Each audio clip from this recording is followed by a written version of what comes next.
Okay, let's unpack Let's this. do it. We are diving into the complete roadmap for retirement planning, really moving from, defining your current reality all the way to securing your financial future. And this isn't just about saving money. I think that's the first misconception. No, not at all. It's a strategic operation. It spans decades, and it has to incorporate everything from market risk to, frankly, your own emotional tolerance for things going up and down.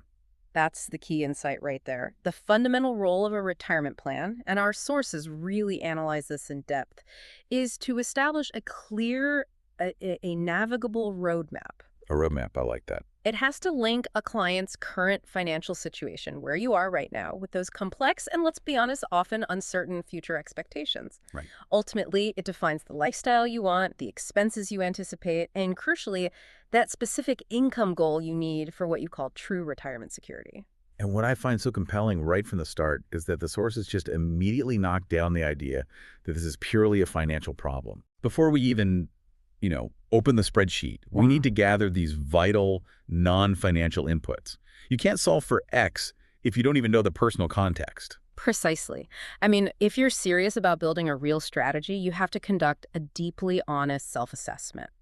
And this goes way beyond just income and assets. You need to know your current age, the number of dependents, and, their long-term financial needs. Your family and individual health history, that one's huge. It's a massive variable, and maybe the most important one is the anticipated quality of life you actually expect in retirement. Are you planning on staying put?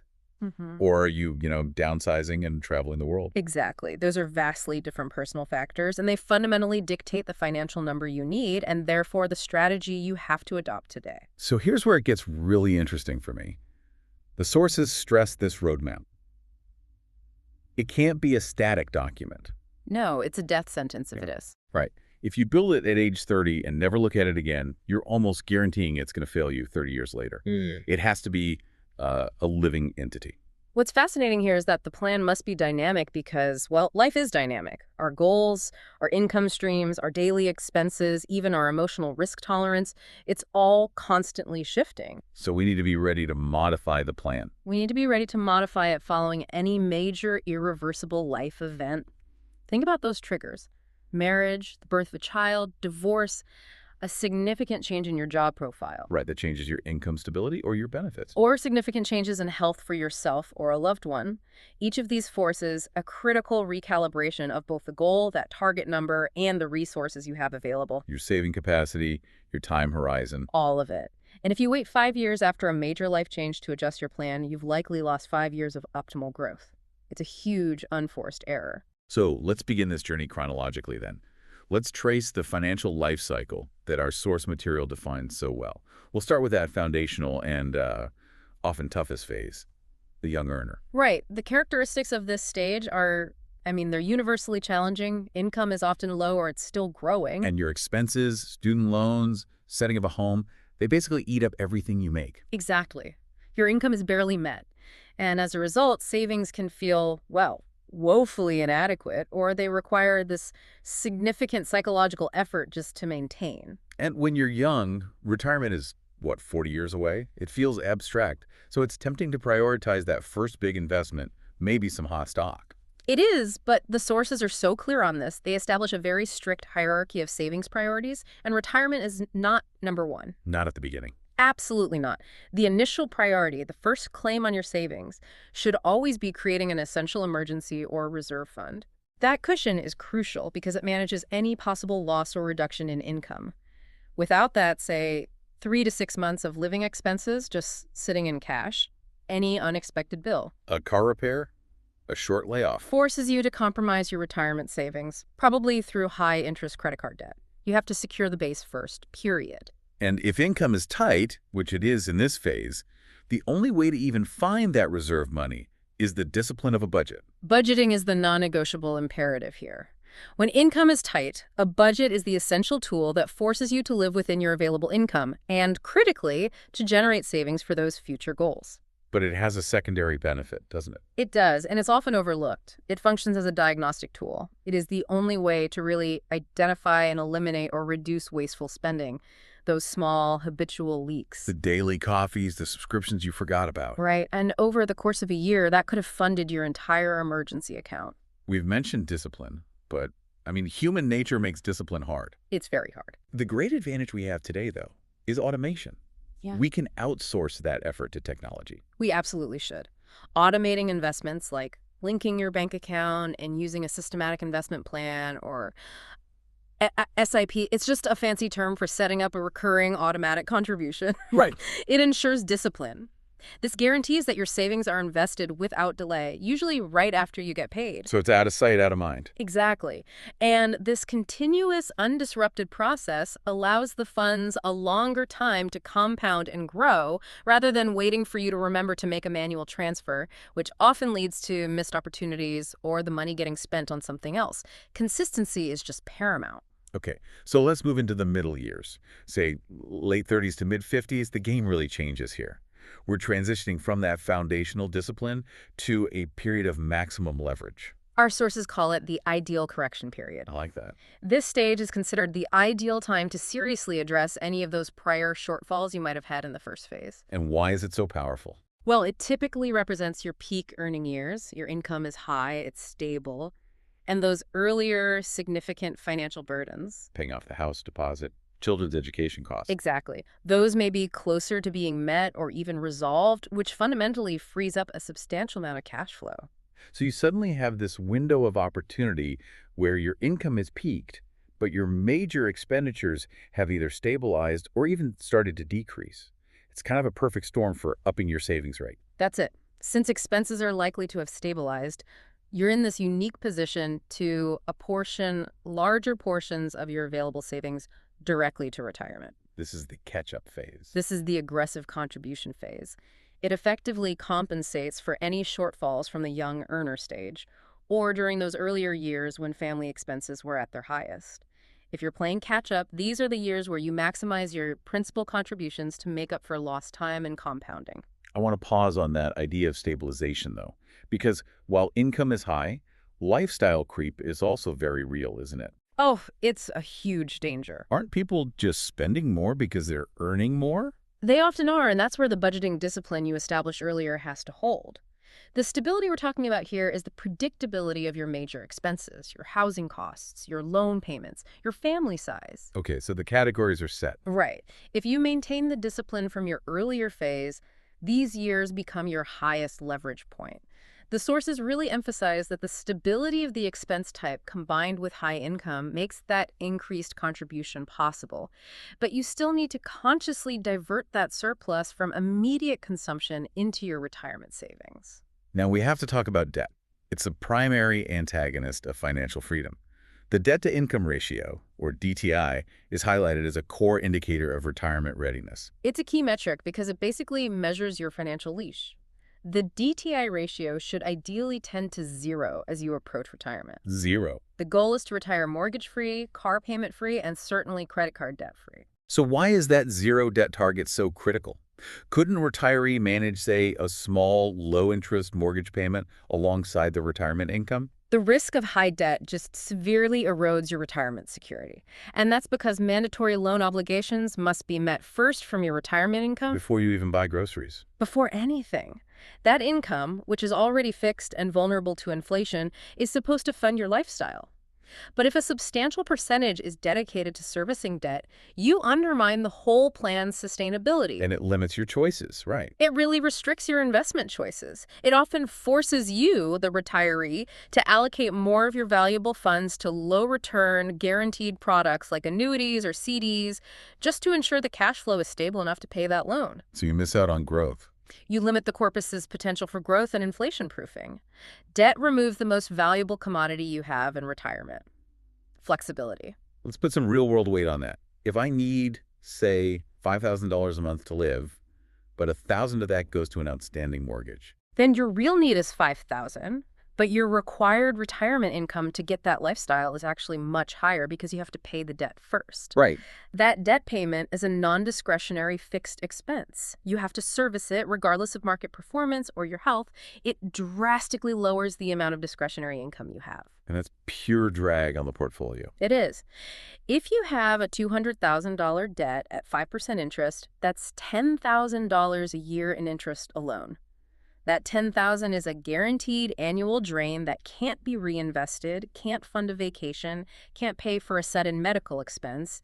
Eliminating that drag is crucial. Okay, so if Section 1 was about behavioral discipline and clearing the financial decks, Section 2 is all about the non-negotiable mathematics. The numbers. Specifically, setting that corpus goal and using the right calculation methods that actually account for inflation. As we move toward defining that magic number, the corpus size, there are two main philosophical ways to establish the target income goal. The first is the simpler shortcut method, the income replacement method. This is the ratio everyone talks about, right? Targeting 70 to 90% of your pre-retirement income. It's conceptually straightforward, easy to communicate. It is, but that target ratio itself needs some context. A nuance that reduces the required percentage is that a large part of your pre-retirement income was likely going into mandatory savings. Which stops when you retire. Exactly. And specific work-related expenses like commuting or certain tax components. When you calculate the ratio accurately, the required income replacement is often much lower than that standard 70 to 90% assumption. It could be closer to 60 or even 50% for high earners. It could, because those mandatory high expenses simply evaporate once you leave the workforce. But you mentioned that relying too heavily on this simplicity hides a major risk. What's the biggest conceptual trap people fall into with this replacement ratio? The main drawback is that it risks being profoundly inaccurate. And that's because it relies on this broad, dangerous assumption that your expenses will automatically go down or stay proportional. Which isn't always true. It's often erroneous, especially concerning potential increases in healthcare costs. The 70% rule might perfectly cover your food, housing, and entertainment, but it might utterly fail to account for a $50,000 unexpected health expense. You risk systematically underfunding for the largest potential variable cost in retirement. Which brings us to the more rigorous, though, more tedious approach, the expense protection method. This is the gold standard for accuracy. It's more cumbersome, no doubt, because it requires a detailed listing of specific expenses you anticipate post-retirement, all adjusted for inflation until that target date. So you're basically building a granular bottom-up budget for the next 30 years of your life. Travel, food, utilities, property taxes, and crucially, an itemized estimate for healthcare. All of it. So the trade-off is accuracy for effort, but if I miss just one big item in that detailed list, the plan is still compromised. That's the risk.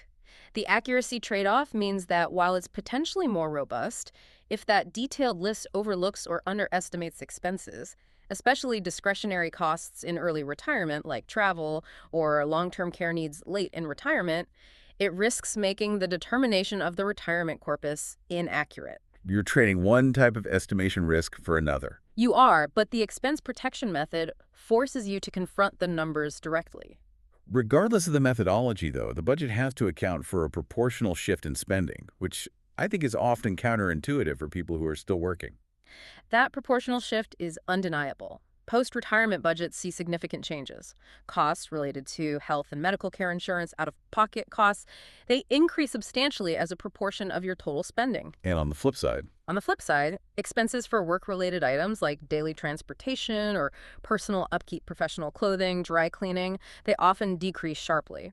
A successful plan has to acknowledge and fund this critical reallocation, more towards health, less towards your old work life. Okay, let's talk about the two variables that truly dictate the required corpus size: time and inflation. They are two sides of the same coin, and they are constantly battling each other. Time is a double-edged sword, isn't it? It really is. First, the years to retirement period directly determines the future cost of every expense you have to meet, and that's because of inflation. Right, so if you need $50,000 a year today, you might need $120,000 a year 30 years from now just to buy the same amount of groceries. That's the constant headwind. The required corpus amount gets bigger the longer you wait. But time also provides the mechanism to fight back. Absolutely. A longer investment period allows for greater compounding effects, which consequently lowers the required periodic savings you have to make. Time is the multiplier on your side. It makes every dollar you save today exponentially more powerful than a dollar saved a year from now. 30 years means your money can do the work.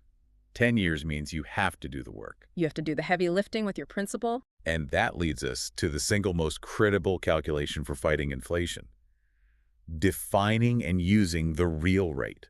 Why can't we just use the simple return rate our fund manager gives us? Because if you do, you're planning with phantom growth.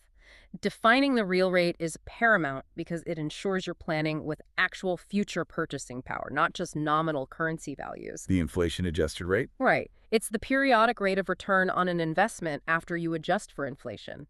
It determines the actual effective rate at which your funds will grow, countering that inflationary pressure that's constantly pushing up the required corpus amount. Okay, let's run the numbers from our source material to really demonstrate this.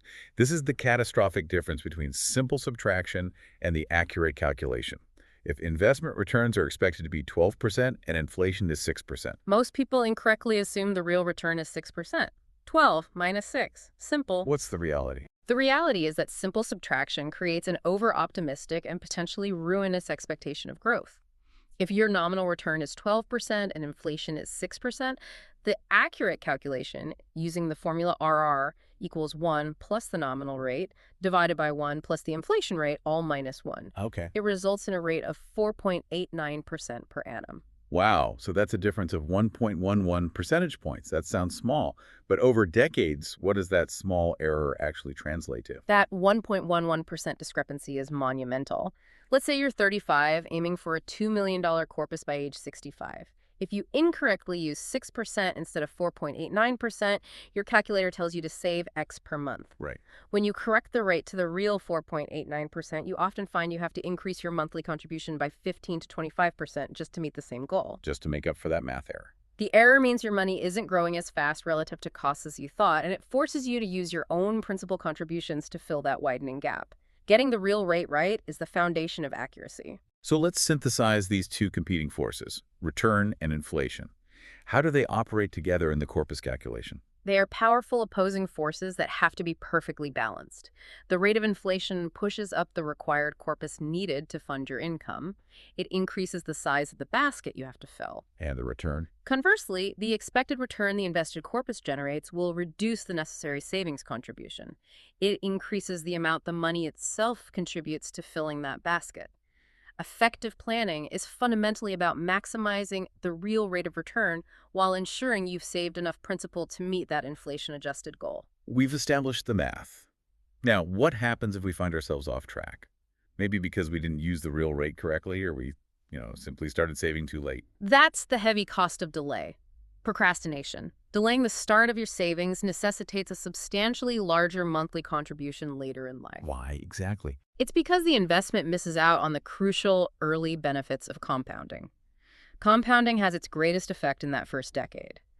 The shorter accumulation period forces you to rely so much more heavily on your principal contributions, the dollars you physically earn and put in, to meet the target value. It makes every dollar you save less effective. Way less effective than a dollar saved 5 years earlier. What if the shortfall comes not from a delayed start, but from an unrealistic expectation of market performance? Say I aimed for an average return of 15%, but the market only delivered 12% over a decade. This is a classic mid-career check. If you realize your expected return is just fundamentally unrealistic, the primary strategy to manage that expected shortfall is one of two options, and both require serious discipline. Okay. You must either reduce your expected income requirement in retirement, which means accepting a potentially lower standard of living, or you have to delay your retirement, postpone the date, to increase the time available for accumulation and allow the compounding process to catch up. So you have to adjust the lever of time or the lever of the goal. There are no other levers. On a more positive note, let's talk about incorporating existing assets. If I have a growth portfolio, say, an equity mutual fund, that wasn't specifically labeled retirement, how does that help reduce my current saving burden? It helps significantly and should always be factored in. Existing high-risk, high-growth assets can drastically reduce the required monthly saving contribution.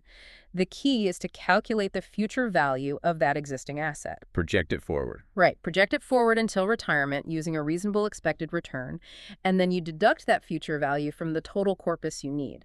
So you only need to save periodically for the adjusted value of the remaining goal. It integrates all your capital. Exactly. It ensures you don't oversave while also maximizing the efficiency of your current efforts. The math has given us a target number. Now we pivot to building the investment machine itself. And this has to start with the most fundamental behavioral assessment, risk tolerance. Right. And when assessing risk, we look at two things: the objective factors, which is ability, and the subjective factors, which is willingness. So the ability to take risk is financial. It's based on tangible, measurable factors. What are those key ingredients that grant someone the financial ability to take higher risks, like owning more stock? Our sources identify three primary factors. First, age. Younger means higher ability because you have a longer recovery time from losses. Time can heal almost any market dip. That makes sense. Second, income security. Higher or double income means a higher ability to absorb volatility because you can replace losses through your savings. And third, low debt, high accumulated wealth. That just gives you financial resilience. Those are the objective facts indicating you can withstand a market drop. That you can. But ability doesn't automatically translate into willingness, does it? What if I have high ability? I'm 35, well paid, low debt, but I watch the news and I panic whenever the market drops 10%. This is where human psychology just completely overrides spreadsheets. And the sources stress that the subjective measure, your willingness, must dictate the portfolio structure. So willingness wins. It has to. If an investor has a high financial ability to absorb risk, but their willingness to experience that volatility is low, they must still drop their risk tolerance to a level where they can sleep at night. Even if it means a lower return. Even if it requires a much higher monthly savings contribution to hit the target. They have to choose conservative investment choices, prioritizing the security of the principal over seeking the highest possible returns. The cost of selling low due to panic is far greater than the cost of a slightly lower return over time. Okay, so assuming we've aligned the portfolio with the investor's true risk tolerance, we move to the accumulation phase. The primary objective here is just pure growth, leveraging that long time horizon. Exactly. The investment characteristics here have to align with that decades-long horizon. Products should be explicitly growth-oriented. Think diversified equity funds, real estate, things like that, with the expectation of higher returns. And the long horizon is your safety net. It is the ultimate safeguard. It allows the portfolio to benefit fully from compounding and to withstand the inevitable short-term volatility that comes with seeking those higher returns. You invest for growth, knowing you have time to recover from downturns. And a major advantage in many retirement systems is using tax-advantaged vehicles to accelerate that growth. We see examples in our sources like the NPS, PPF, VPF. For a global audience, what's the principle behind these vehicles? These are all examples of structured retirement or long-term savings accounts similar in principle to a 401k or an IRA. They enhance corpus growth primarily because the returns are not charged to tax when they're earned. The EE treatment. Exactly. EE tax treatment, exempt at contribution, exempt on growth, and exempt at withdrawal up to certain limits. And this is a game changer. Why? It allows for growth and compounding at significantly higher net rates compared to a fully taxable investment where a percentage of your yearly gain is automatically skimmed off by tax authorities. Which diminishes the compounding effect. It kills it. You want every single dollar of growth to stay in the account and generate future returns. So the goal is to trap the capital gains and interest inside that account for as long as possible and just let that tax-free growth run wild. Precisely. The longer the money grows without the drag of taxation, the more disproportionate its contribution becomes. It's the single most efficient, legal way to maximize wealth accumulation. Now, for what might be the highest stakes moment in the entire roadmap, that transition from accumulation to distribution. We're talking about the 5 to 10 years right before retirement. The goal just reverses completely. It is the critical shift. If you are 45, growth is the priority. If you're 62, preservation is the priority. In the accumulation stage, growth justifies higher risk. But in the distribution stage? The focus shifts entirely to protecting the corpus. You have to move assets into safer, lower volatility options like short-term debt funds or fixed deposits.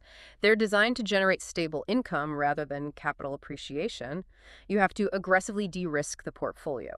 Why is preservation so critical in those final years? I mean, if I can handle risk, Why not keep 50% in equities until the day I retire? Because your time leverage has expired. Your earning years are ending soon. Any significant fall in asset value that close to retirement risks wiping out a huge portion of your corpus. And you have no time to get it back. The time required for market recovery is not available. If the market drops 30% when you are 64, you can't wait 5 years for it to recover. You will be forced to sell assets at a loss to generate income, permanently impairing your total wealth. That loss is irreversible in retirement. And the transition has to include a final, non-negotiable cleanup of the balance sheet, specifically debt. Absolutely. This is the last chance to eliminate that drag. Debt obligations must be paid off or paid down as far as possible. I mean, aggressively. And no new debt. Crucially, you must refrain from taking on any new long-term obligations at this point. No taking out a new 30-year mortgage just because rates look attractive. You do not want debt payments competing with your vital, inflation-sensitive retirement income. You must enter retirement debt-free. Once that de-risking and debt cleanup is underway, the clarity you get allows for a final assessment of your readiness, right? Yes, the final adequacy assessment. By consolidating investments into safer assets and having more certainty on your expenses, you can accurately assess the adequacy of the corpus you've created. And if there's a shortfall. If a shortfall remains likely, this is the final urgent window to utilize any excess income from your peak earning years to ramp up retirement savings. You might work an extra year. You might sell a secondary asset. This is where you finalize the numbers before the cash register opens. The day is here. We have successfully completed the accumulation phase. Now we move into the delicate art of spending the money without running out. The distribution phase. And the investment strategy just flips from growth to income generation. When we're selecting products for a retirement distribution portfolio, we're prioritizing different features entirely. Beyond guaranteed income, the products need 3 critical components. What are they? Liquidity, you have to be able to access the cash without penalty. Favorable tax advantages to keep more of your income.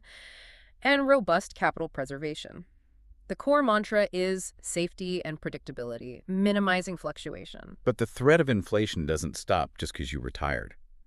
If I rely solely on fixed income, say annuities and bonds, my purchasing power is going to steadily erode over 30 years. Right. How do retirees hedge against that constant creep? You cannot completely eliminate growth assets, even in the distribution phase. Income sources that provide a necessary hedge against inflation include things like real estate rental income, since rents generally rise with inflation. Okay. And a necessary controlled exposure to growth assets like equity, often managed through hybrid or balanced mutual funds. Even highly conservative retirees have to earmark a portion of the corpus for managed growth to effectively counter the effects of inflation on the overall portfolio. If you don't grow, you lose ground. You do. You prevent the real value of your fixed income streams from being destroyed over time. What happens if I retire into a really unfortunate economic environment? Say, a period where central bank policies have driven interest rates historically low, and my income portfolio is generating almost nothing. That is a major timing risk. If a retiree faces a low-income portfolio because of low prevailing interest rates, staggering investments into income-generating products over a period of, say, 3 to 5 years is a key mitigating strategy. So you don't lock it all in at the bottom. Exactly. This helps you avoid the risk of investing all your retirement funds when rates are at their trough. It potentially allows you to capture higher rates later as the interest rate cycle inevitably shifts upwards. You diversify across the time axis, not just the asset axis. Let's compare 2 common methods for extracting predictable income from mutual funds. Yeah. The Systematic Withdrawal Plan, SWP, versus relying on periodic dividend payouts. The primary benefit of an SWP is its structural certainty, which is invaluable for a fixed income environment. It allows you, the retiree, to redeem a fixed, predetermined amount of units, periodically, say, $1,000 every month. So it's predictable. It offers a highly predictable income stream that simplifies budgeting. Dividends, on the other hand, they're dependent on the fund's realized earnings. They're often unpredictable and can fluctuate wildly from quarter to quarter, making reliable budgeting nearly impossible. So an SWP gives me certainty, but it also reduces my principal with every withdrawal. How should a retiree decide between a predictable SWP and an uncertain dividend payout? The decision should be based entirely on maximizing your post-tax income. It's about tax optimization. Okay. You need to compare the tax rate on dividends versus the tax rate on the capital gains generated from the periodic redemptions through the SWP. You have to choose the option that gives you, the retiree, the better tax benefits in your current income bracket. So it's about the bottom line. For instance, long-term capital gains might be taxed lower than dividend income, which would make the SWP the superior choice in terms of the take-home cash. The final amount of cash you keep after the tax authority takes its share is the only thing that matters. This brings us back to the ultimate existential fear of retirement: longevity risk. The terrifying possibility of outliving your assets. Managing longevity risk is paramount, especially as life expectancies are rising globally. In mid or late retirement, when the corpus is naturally thinning, this risk can be managed by several strategies. Such as? One is converting non-financial assets, selling a second home, jewelry, collectibles into financial resources. The second, more structured strategy is purchasing a deferred annuity. We just had to. It ensures a lifetime income stream that starts much later in retirement, maybe at age 80 or 85, when your main corpus may be substantially depleted. It's a hedge against the tail-end risk.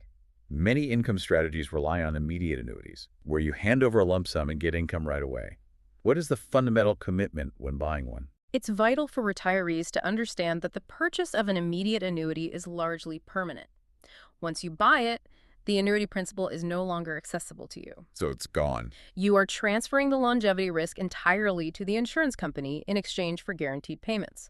It's a permanent commitment unless the contract includes a specific, usually costly provision for the return of the purchase price upon your death. And if a retiree finds that the income from their primary corpus, even with a smart withdrawal strategy, is simply inadequate, what non-corpus or supplementary strategies exist? If the core math doesn't work, you have to change the fundamental inputs. Strategies include postponing retirement. Working an extra 3 years can drastically improve the numbers. Or a second career. Considering a second career or part-time consulting to supplement income, or utilizing a reverse mortgage scheme if you own your residence.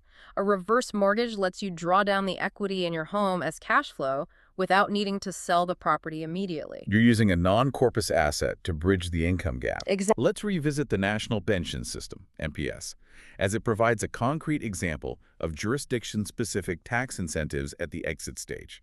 The NPS structure and similar government-backed plans provides robust tax incentives designed to encourage mandatory annuity purchases. At exit, 60% of the accumulated pension corpus withdrawn as a lump sum is often tax-exempt. And the other 40%. Furthermore, the mandatory 40% that must be used to buy an annuity is also not taxed at the time of purchase. This allows the full 40% to be converted into the largest possible income stream. So you get a triple benefit: tax-free growth, a large tax-free lump sum, and a tax-deferred annuity purchase. But what about the income stream that annuity generates? That's the important nuance. While the money used to buy the annuity is tax-deferred, the annuity income you receive later will be taxed as income. It becomes part of your standard taxable income calculation throughout retirement. The government is essentially shifting the tax burden from the savings phase to the distribution phase. We focused on financial assets, but we have to discuss critical non-asset protections, namely insurance. Does life insurance remain relevant once the primary income earner stops working? It does, though its purpose changes dramatically. Life insurance remains relevant primarily if there is outstanding debt, like an unpaid mortgage, that would need to be settled immediately upon death. Okay, to protect the surviving spouse. Exactly. Or if a major portion of the pension benefits might be lost to the surviving spouse. It acts as a debt shield and income replacement only for the survivor's security, not necessarily for wealth transfer. And health insurance, the most unpredictable and largest potential expense for most retirees. How should one prepare for that? Health insurance demands proactive planning, often years ahead of retirement. Even if you have robust employer coverage, it is prudent to buy private health insurance early. Why early? It keeps premiums lower because you're younger, and critically, it allows that 2 to 4 year waiting period for certain pre-existing diseases to pass before you transition out of your employer benefits.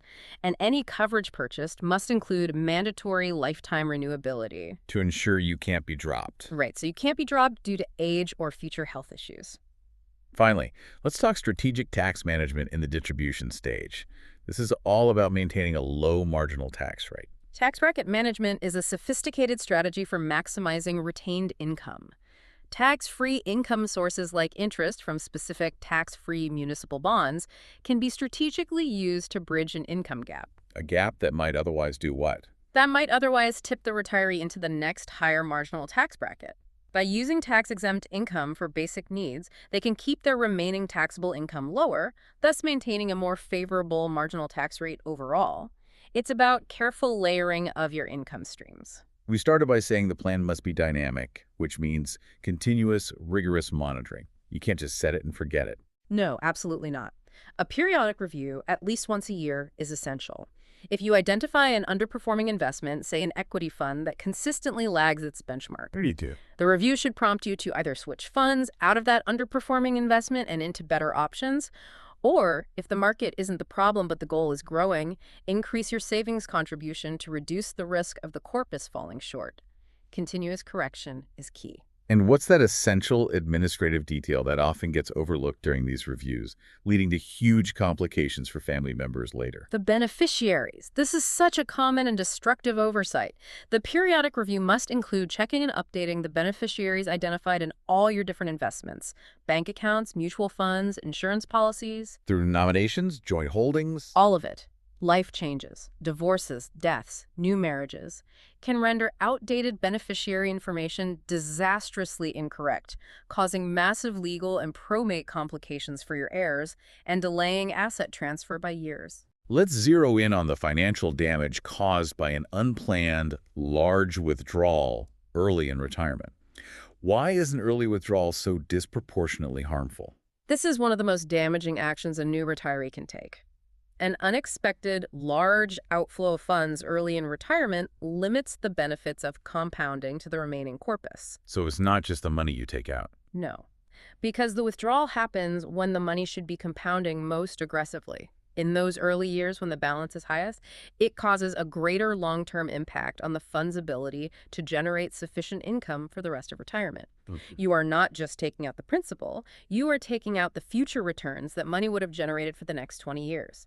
It's an exponential loss. To manage this constant tension between protecting capital and seeking inflation-beating returns during distribution, many planners advocate a structured approach called the bucket strategy. The bucket strategy is essentially an advanced liquidity management system. It's designed to compartmentalize risk based on the time horizon of your spending need. So, bucket 1, what's its goal?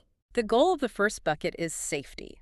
It holds funds required to meet the immediate 3 to 5 years of the retiree's expenses.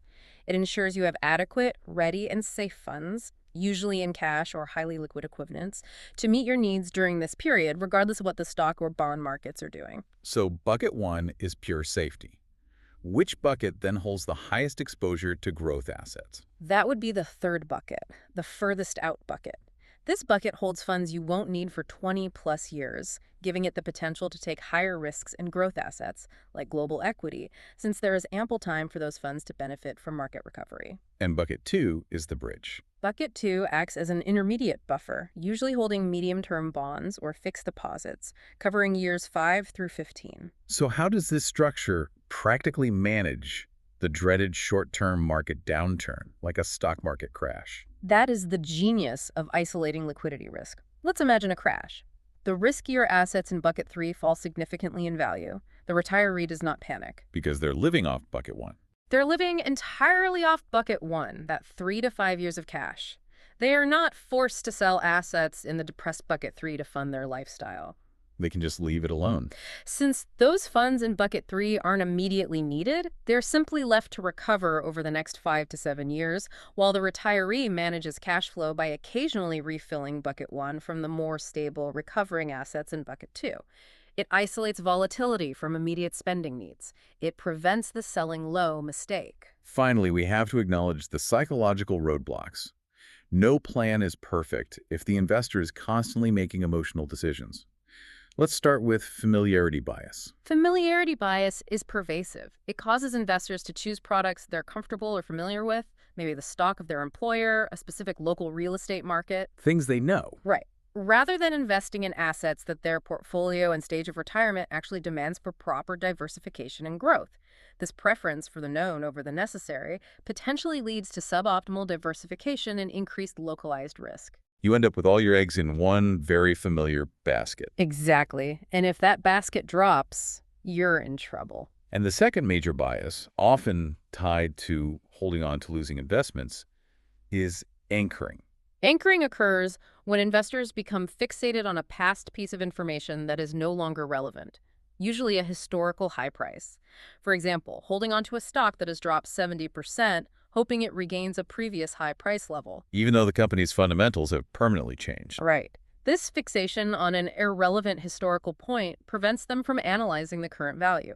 And this can lead to portfolio underperformance because current viability and future prospects are ignored in favor of chasing a historical, irrelevant anchor point. It prevents objective decision-making about when to cut your losses. If we connect this entire roadmap to the bigger picture, the core insight is that retirement planning isn't a one-time calculation. It's an active, ongoing process based on accurate real rates and a dynamic assessment of constantly changing personal needs. And the levers you can pull. The two most significant levers available to you, regardless of your current age or wealth, are time and disciplined debt management. Control those two, and you control your outcome. That is a profound synthesis. We have moved through the shifting financial priorities, through life stages, from that non-negotiable emergency fund for the young earner to the peak earning catch-up phase. And the math. We stress the necessity of using the inflation-adjusted rate for accurate corpus calculations, detailed that critical shift from high-risk growth to low-risk preservation in pre-retirement. And the bucket strategy to manage the risk in retirement. Exactly. Exploring the use of the bucket strategy to isolate spending from distribution risk and market volatility. It's the commitment to dynamic monitoring and emotional neutrality that ensures the plan's success over 30 years. Absolutely. Which brings us to our final provocative thought for you to consider. The sources were absolutely clear that calculating and managing underfunding risk are vastly easier to tackle in the early years compared to close to retirement. Reworking the corpus requirement periodically in your early years provides a longer time period to make adjustments. It allows you to accumulate money and benefit from compounding, an advantage that is fundamentally lost when you only have 5 years left. So what stands out to you in this roadmap? Are you maximizing your time advantage right now, or are you waiting for the costly